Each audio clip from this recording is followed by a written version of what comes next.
go. I selected normal, so that's bad.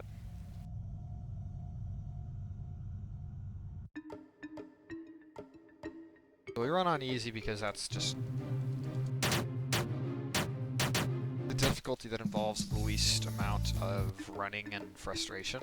It doesn't make the game easy. It just makes it so like I replenish MP after each fight, and enemies don't have quite as huge stats as they get in later, higher difficulties. Yeah.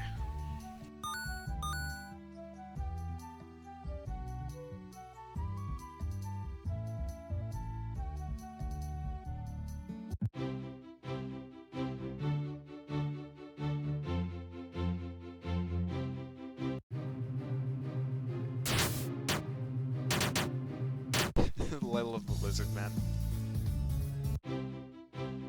So it is possible to die on the overworld if I'm not careful, but thankfully I only got one encounter and I had the appropriate response plan for it.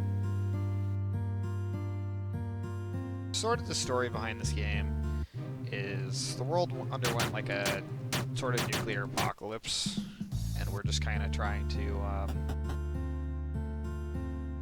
turn it back to a decent world yet again. Figure out the evil that was behind it.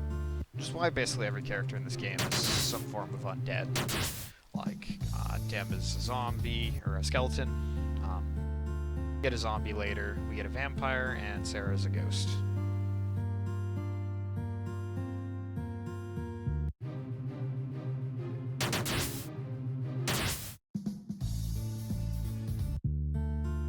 So I have memorized what to do for each enemy in this dungeon. Zombies, I need to do a death blow. Skeletons, I need to do a multi-strike. And Sarah's only option is to attack each fight. Now that Sarah's level 6, she has high enough magic that I can use a fire and ice skill to kill the crows. That kind of changes up how the battles go.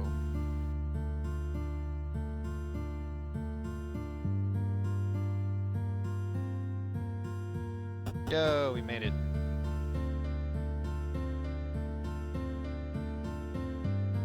Okay, I took a couple extra steps. This is some absurd pace.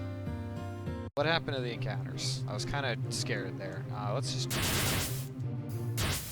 Okay. There's like 3 enemies like that. It's usually best to just use fire and ice.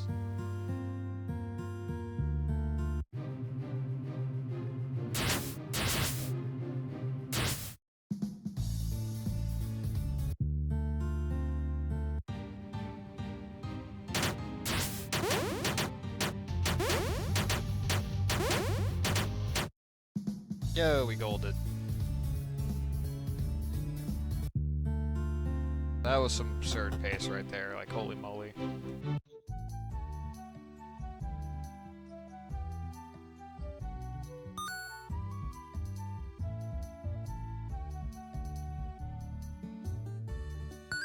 If anyone has any questions, feel free to ask. I can't be too good right now about answering questions, like thinking of questions to answer. But I definitely could stand to get the prep. A little out of, I'm a little rusty because I haven't streamed much lately.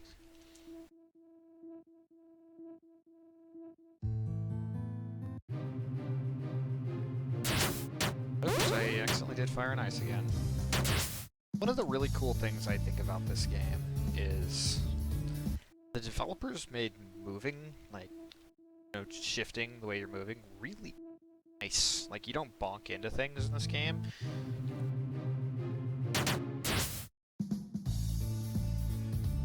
And it makes it feel so much smoother than you would think it is. Despite the fact that I'm moving at a relatively fast pace for this kind of game, it flows really smoothly. Party member I just picked up is Lita. She's sort of a mage hybrid. I would liken her more to like a ranger type class.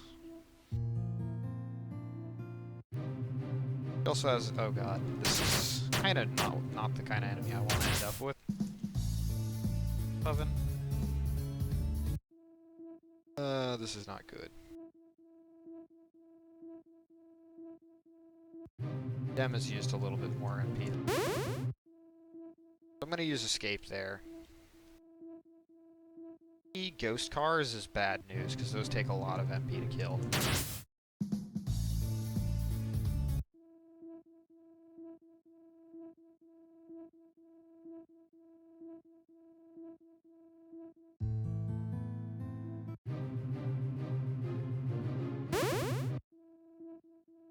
So I messed up there with movement.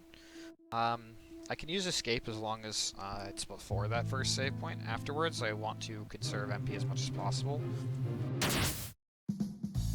It's actually faster to fight each enemy. The bonus to that is I also get experience so that I'm ready ahead. Oops, my thumb is kind of slipping on me.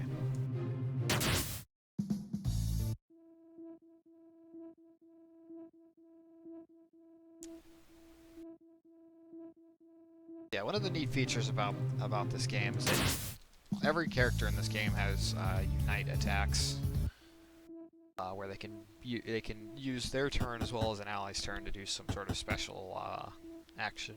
Bone Storm is one of the most useful in the game because it one-shots enemy mobs, like several different types. Okay.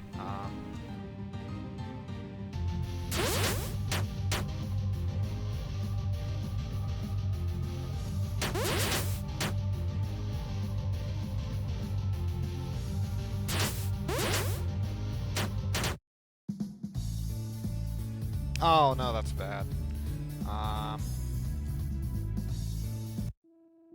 Yeah, I made a mistake there.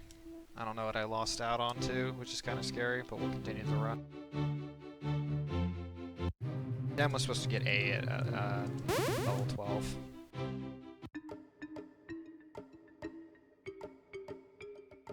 Alright, so we're immediately thrust into the next dungeon, and I haven't had the ability to heal, because the nearest save point was way too far away to consider.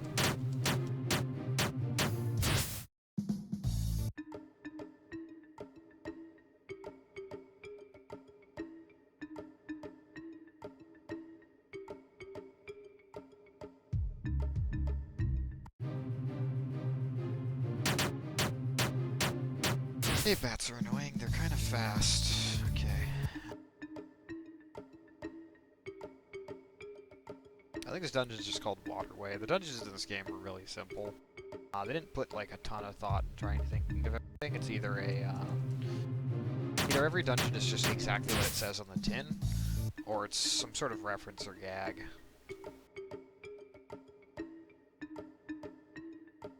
One of the towns in this game is called Lufestpolis, which is a reference to Lufia and its Japanese name, Espolis.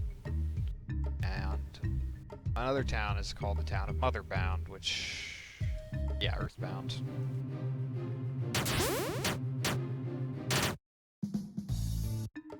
The devs of this game were particular fans of a lot of retro RPGs, and it shows. In particular, I know Robert Boyd, who is sort of the lead designer, was really big on the Lunar series.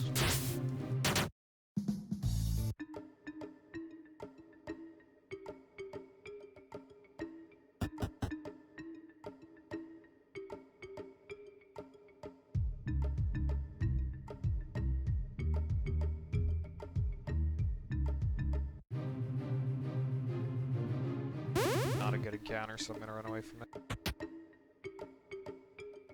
With the rifle, which increases her strength by 70, it's the only weapon she's going to need for the entire game. It's all of her stuff is a little too out of the way. Let's just do this. Wrong attack.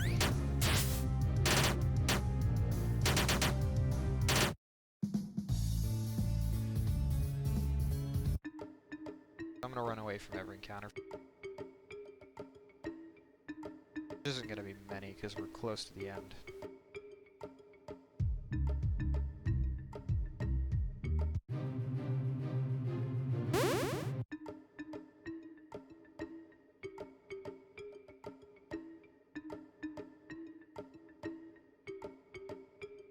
Aces are super good, dude.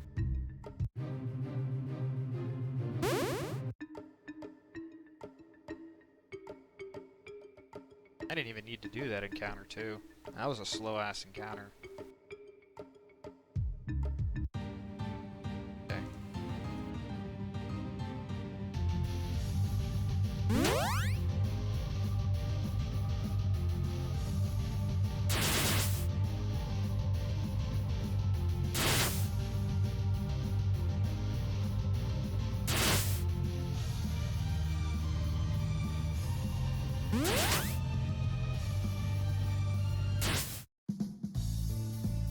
That was risky, but,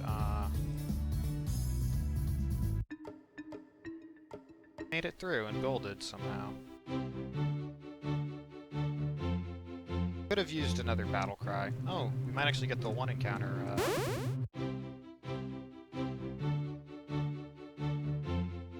Yay! Go buy a bloody axe for, the friend that we're going to recruit next dungeon.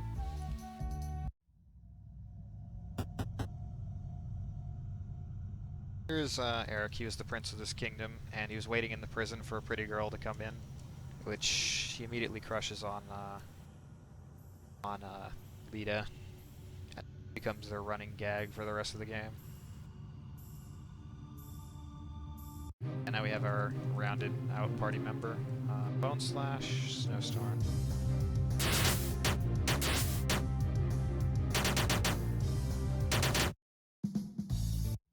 Basically, his character type is that of like a warrior. Like, Dem is sort of the, sort of a jack of all trades, but he doesn't have healing. But he has a little bit more diversity, because he can do like magic, or he can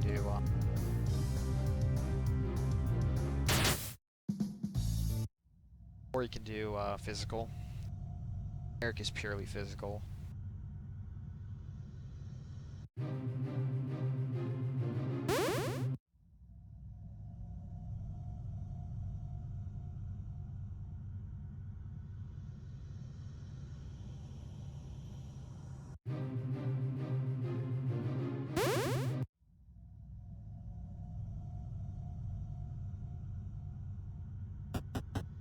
I'll fight the next big mob.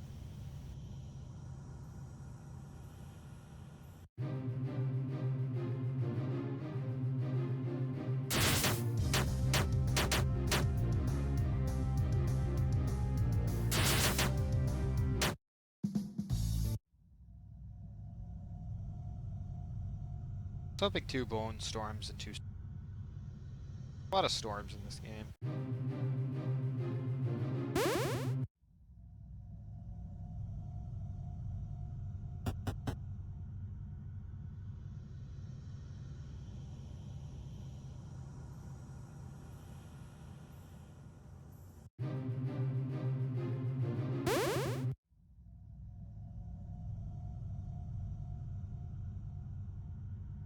Up on that to replenish MP.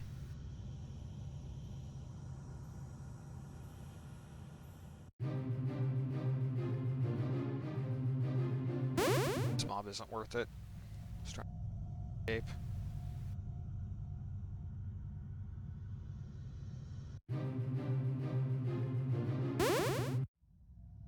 I don't have enough MP to escape from every fight, and the XP is useful regardless, so I want to pick at least one fight. Okay, this is what I'm talking about.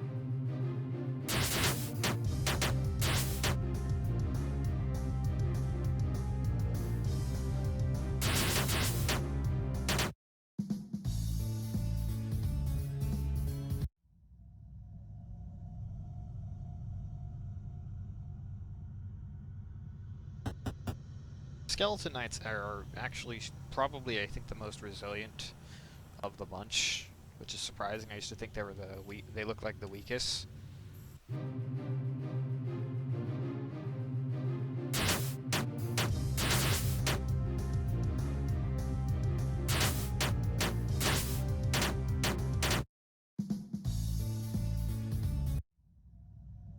Not everyone's level 17. I can just coast for.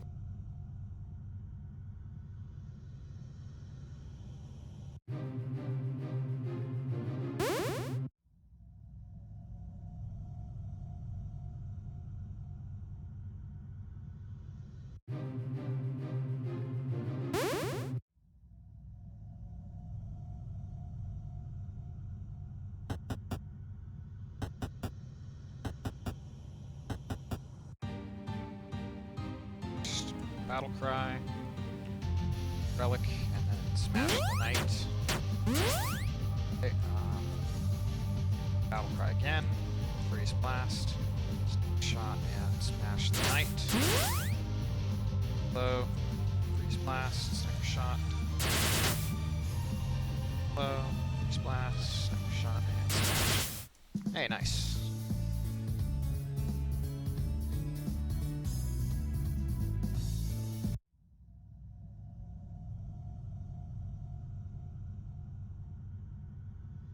Technically, like a couple of frames faster to go fight him on the left, but I fight him just there sometimes because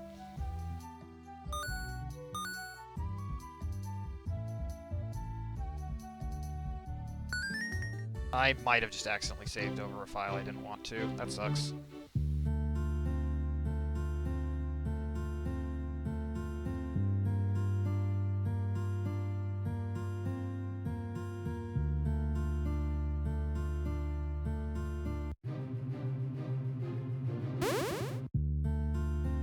I fight 2 encounters here.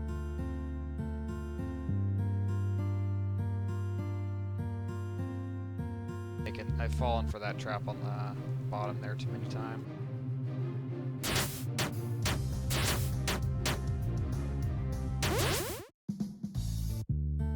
Figured Fire and Ice was enough to kill, so...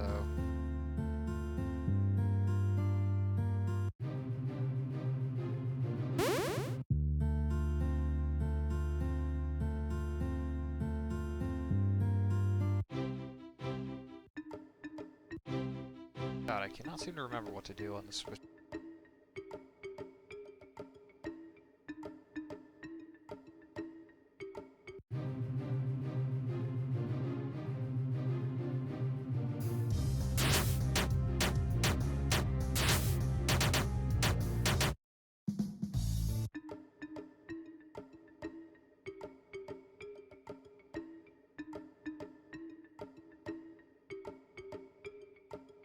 I should remake my movement notes.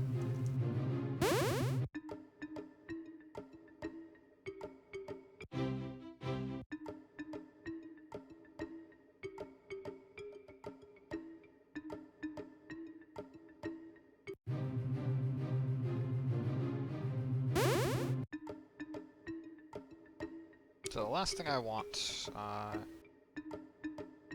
in going to the next dungeon is to get an encounter as soon as I start it. As soon as I start the next dungeon, specifically.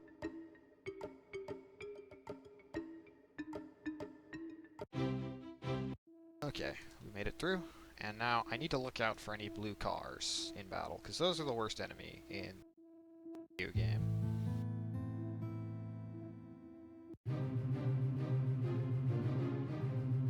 But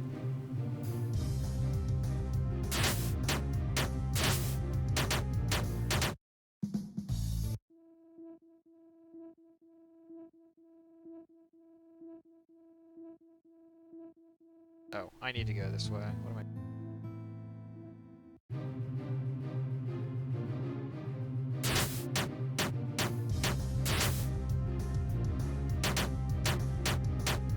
Oh my shit.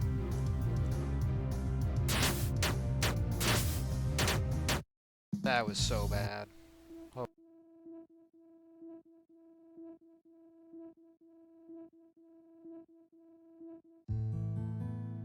Now we're at the sewers. Get out of here!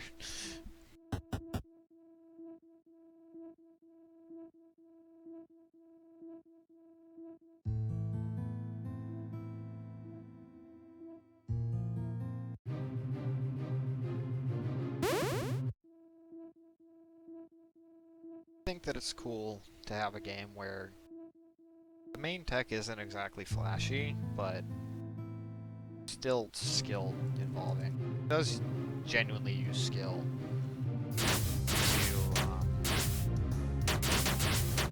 have to consistently navigate dungeons in this game as close to precise movement as you can. And at a speed of 10 squares per second, which is 11, but that's the way. This is supposed to go this way. actually not supposed to go this way. I'm like completely forgetting my movement. Thankfully this game has a lot of branching paths, so even if you take the wrong way, you could still...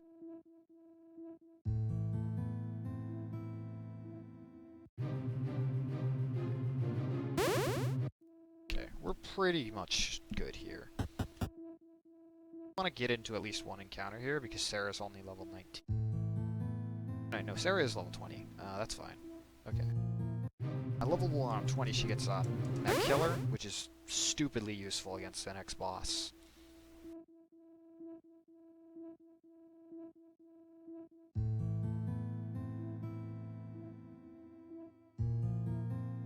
That doesn't lead me to get into an extra encounter that I don't need.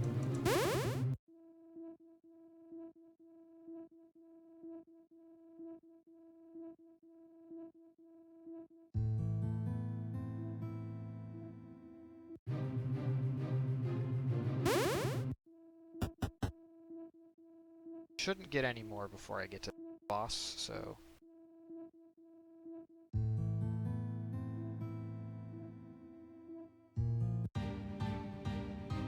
Battle Cry. Relic. Smash. Battle Cry. Heal Wave. Scorpion. Death Blow. Sniper Shot and Smash. Blow. Shot and Smash. Blow. Shot and Smash. Oh, okay. That's not enough to kill, apparently.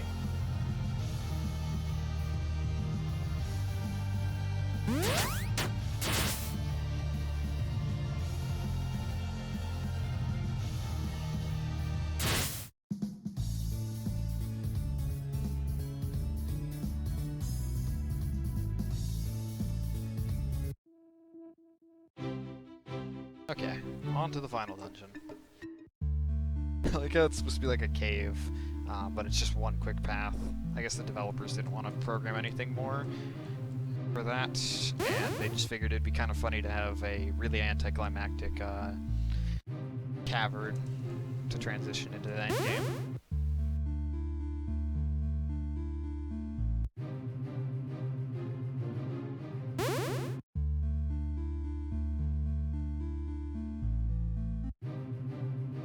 In case you can't tell, the overworld has a much higher encounter rate than the rest of the game, so let's get into the next area.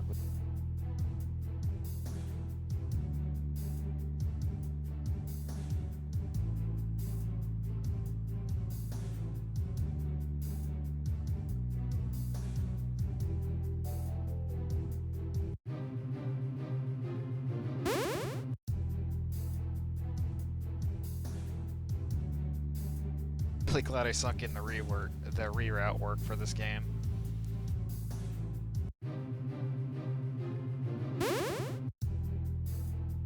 Oh, this is the wrong one. Like somehow I still have all these errors and I'm ahead by 45 seconds.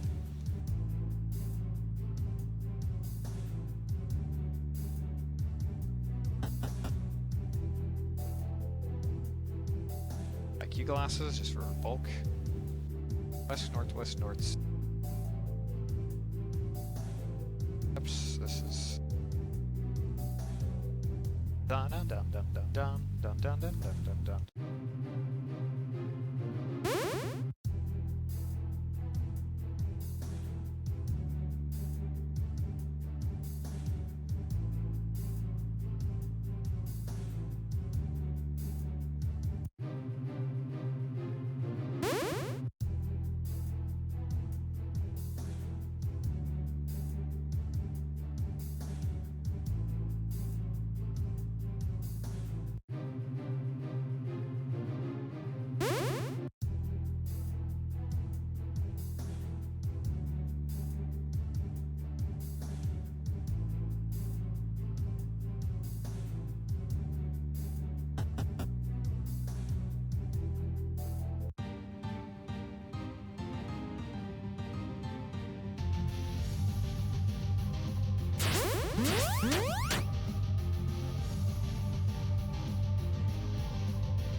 I'll read that in a second.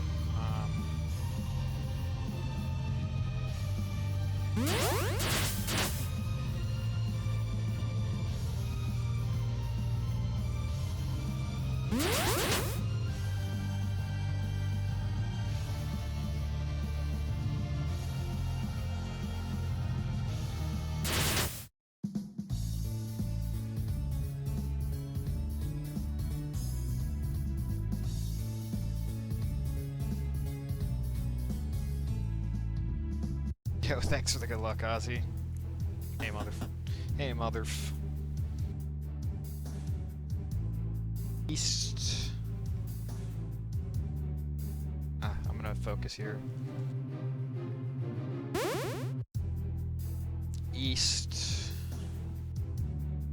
East.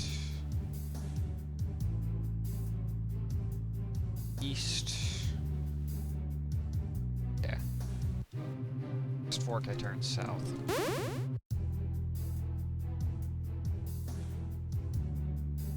South.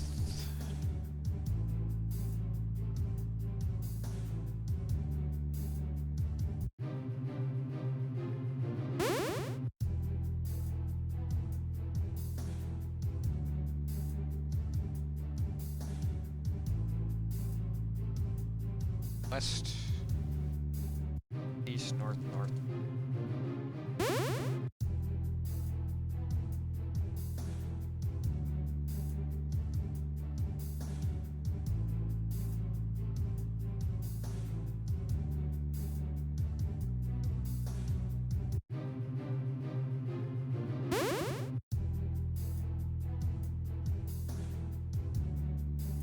Alright, let's crush this final boss and save the world.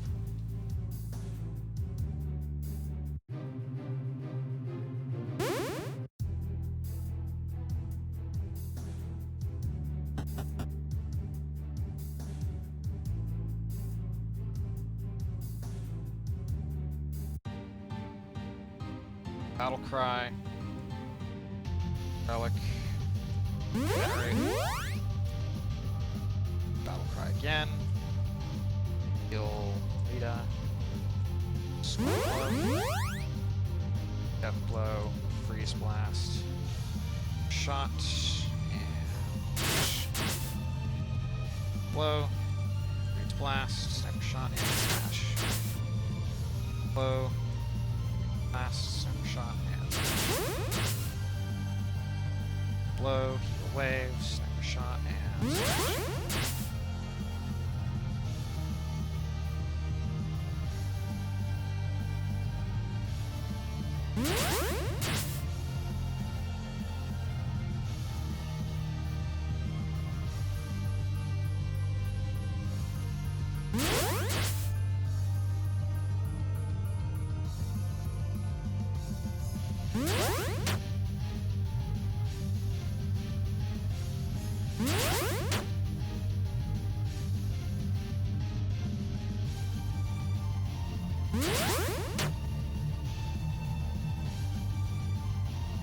Attack, heal.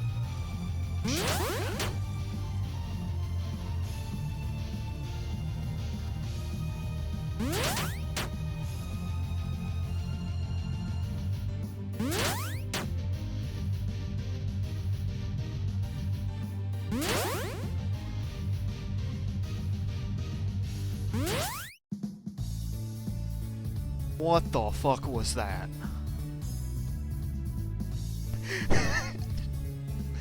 What the slow was my final boss before? Yo, this sub 30 hit me out of nowhere. Holy smokes. Dang, dude. Oh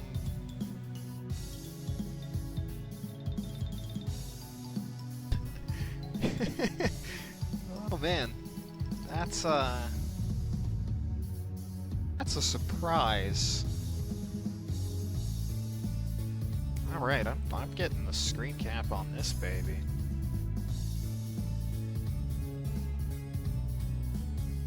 Yeah, well, think it's safe to say I'm ready for Limit Break. Considering this was after one derust session, like two short derust sessions. And my sum of best is 28. I could go for 28.